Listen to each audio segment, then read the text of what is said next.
So hello guys, this is Shivam Goswami from Delhi technological university. और आज की इस वीडियो में हम लोग आपके बहुत सारे जो डाउट्स आ रखे हैं, बहुत सारे डाउट्स मेरे को कमेंट्स में मिले और इंस्टा के डीएम्स में मिले थे, तो आज हम लोग उस डाउट पे बात करने वाले। जैसे काफी सारे बच्चों के डाउट्स आ रखे थे कि भैया सीएस वर्सेस आईटी, दोनों पे एक वीडियो बनाओ कि सीएस अच्छी होती है कि आईटी अच्छी ब्रांच होती है। काफी सारे बच्चे इस चीज से घबरा रहे थे कि भैया हमें डीटीयू चाहिए था, मगर हमें फर्स्ट राउंड में एनएसयूटी में सीट मिल गई और अब हमें सीट एक्सेप्टेंस फीस हमें जमा करनी पड़ेगी, तो क्या इससे हमें कहीं एनएसयूटी में ही तो सीट नहीं मिल जाएगी। काफी सारे बच्चों को डाउट था कि भैया स्लाइड, फ्लोट और फ्रीज ऑप्शन क्या होते हैं, हमें इनको कैसे कैसे क्या चीज करनी है, हमें अपने ऑप्शन को स्लाइड पे रखना है, फ्रीज पे रखना है या फ्लोट करना है। आगे सेकंड राउंड की कट ऑफ क्या होने वाली है, स्पॉट राउंड कब होने वाला है, स्पॉट राउंड की रजिस्ट्रेशन कब होने वाली है। तो ये सारे जितने भी डाउट्स हैं आज की इस वीडियो में सब डाउट्स क्लियर हो जाएंगे आपके। ये वीडियो आपकी बहुत इंपॉर्टेंट होने वाली है, इस वीडियो को बिल्कुल लास्ट तक देखना। तो स्टार्ट करते हैं। तो फर्स्ट डाउट से आ जाते हैं कि भैया सीएस वर्सेस आईटी। तो देखो, सीएसई जो होता है वो कंप्यूटर साइंस ब्रांच होती है, आईटी जो होता है वो इंफॉर्मेशन टेक्नोलॉजी होती है। और किसी भी कॉलेज में अगर आपको देखा जाए तो सीएस ब्रांच हमेशा ऊपर रखी जाती है, सीएस की कट ऑफ हमेशा आईटी से ऊपर जाती है। बट अगर आप एवरेज पैकेज या पैकेज की बात करें तो सीएस और आईटी में काफी बहुत ज्यादा डिफरेंस देखने को नहीं मिलता है, तो दोनों की सिमिलर से प्लेसमेंट जाती है। तो अगर आपको आईटी मिल रही है, सीएस नहीं भी मिल रही, तो आईटी भी काफी अच्छी ब्रांच है, आप आईटी के लिए भी जा सकते हो। और अगर सीएस मिल रही है तो you can go for it. Then इसके बाद हम बात कर लेते हैं कि भैया एनआईटी दिल्ली। काफी सारे बच्चों का डाउट है कि भैया एनआईटी दिल्ली लेना चाहिए या नहीं लेना चाहिए। तो देखो, एनआईटी दिल्ली पहले 3-4 साल पहले तक तो बहुत बेकार कॉलेज हुआ करता था। इस टाइम पे भी उसमें खाली 4 से 5 ब्रांच है, इलेक्ट्रिकल तक ब्रांच है, उसके नीचे सिविल वगैरह अभी भी नहीं है उसमें। तो अगर आपको एनआईटी दिल्ली में अगर सीएस या आईटी अगर इन दो ब्रांच में से कोई मिल रही है, तभी आप एनआईटी दिल्ली को चूज करो। Otherwise DTU, NSUT, triple IT Delhi और बहुत सारे कॉलेजेस हैं आपके दिल्ली में, आप उनको चूज कर सकते हो, जैक के कॉलेजेस को। देन इसके बाद हम लोग बात कर लेते हैं स्पॉट राउंड के लिए। जो आपका स्पॉट राउंड होने वाला है उसके लिए स्पेशल, उसके लिए फ्रेश रजिस्ट्रेशन होगी या नहीं होगी।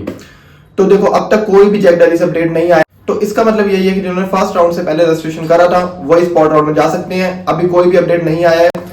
और सेकंड राउंड से पहले एक रजिस्ट्रेशन होता था, उसका भी अभी तक कोई अपडेट नहीं आया है। तो इसलिए मैंने आप लोगों को बोला था कि फर्स्ट राउंड से पहले जब जैक दिल्ली की ऑफिशियल 1 महीने की रजिस्ट्रेशन डेट आई थी, जो डेडलाइन के साथ उसी में रजिस्टर कर लो। और जिन लोगों ने नहीं करा है वो अभी अपडेट का वेट करो, क्या पता अपडेट आ जाए। और इस बार अब तक अपडेट आ जानी चाहिए। अगर 1-2 दिन में भी अपडेट आती है तो मैं आपको शॉर्ट्स या इस वीडियोस के थ्रू बता दूंगा, इसलिए चैनल को सब्सक्राइब करके बेल आइकन को ऑन कर लेना। देन इसके बाद आ जाते हैं जो बहुत सारे बच्चों को मेजर डाउट था कि भैया अगर हमने फीस एनएसयूटी में पे करी है या अगर हमें फर्स्ट राउंड में एनएसयूटी में सीट मिली है और हमें सीट एक्सेप्टेंस फीस उसके लिए देनी पड़ती है और हमने दे दी, तो क्या हमारी एनएसयूटी में ही सीट मिल जाएगी, क्या हमें आगे डीटीयू में मिलने के चांसेस हैं या नहीं है।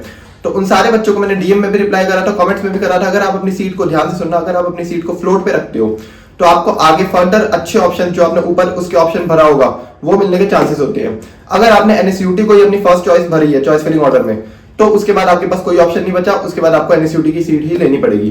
बट अगर आपको 3rd या 4th नंबर की चॉइस मिली है एनएसयूटी में और अगर आपने डीटीयू को 1st या 2nd नंबर पे भरा है, उससे ऊपर भरा है, तो आपको अगर फ्लोट वाला ऑप्शन आप करोगे और अगर आपकी रैंक और आपकी कट ऑफ अगर मैच हुई कॉलेज की डीटीयू की, तो आपको डीटीयू मिलने के चांसेस हैं। तो इसलिए सबको मैं कह रहा हूँ, सबको अपने ऑप्शन को फ्लोट पे ही रखना है। फ्लोट पे रखने पे और बेटर ऑप्शन की तरफ आप जा सकते हो अगले राउंड में। और जिसको भी अपनी अगर मनपसंद सीट मिल गई है तो वो फ्रीज कर सकता है। देखो, ये 3 जो ऑप्शन होते हैं, स्लाइड, फ्लोट और फ्रीज, इसमें क्या डिफरेंस होता है मैं आपको थोड़ा सा ओवरव्यू दे देता हूँ। स्लाइड का मतलब क्या होता है, अगर आपको अपना मनपसंद कॉलेज मिल गया, लेट्स से डीटीयू, बट उसकी अगर मनपसंद ब्रांच नहीं मिली, अगर आपको डीटीयू में मैकेनिकल, इलेक्ट्रिकल कुछ मिली है और आपको चाहिए सीएस, तो आप उसको स्लाइड पे रख सकते हो क्योंकि आपको मनपसंद कॉलेज मिल गया, अब आपको खाली उसी कॉलेज में ब्रांच अपग्रेड करनी है।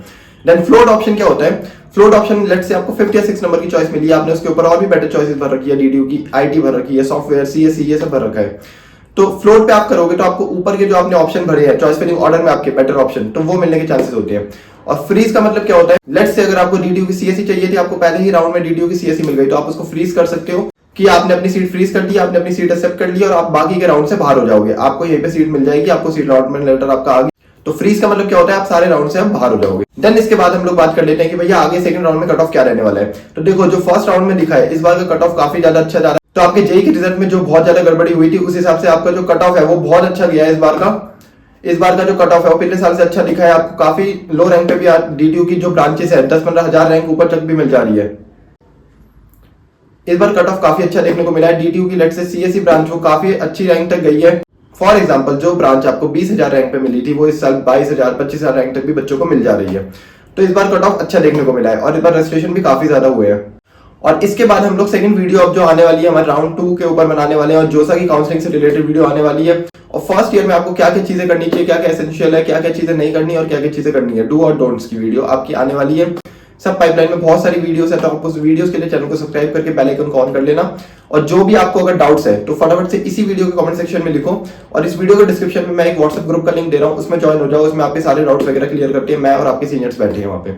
और जिसको भी DTU मिल गया है, शाउट आउट करो यार कमेंट में आके DTU को, और बताओ मेरे को कि कौन कौन DTU में आ रहा है मेरा जूनियर बनके।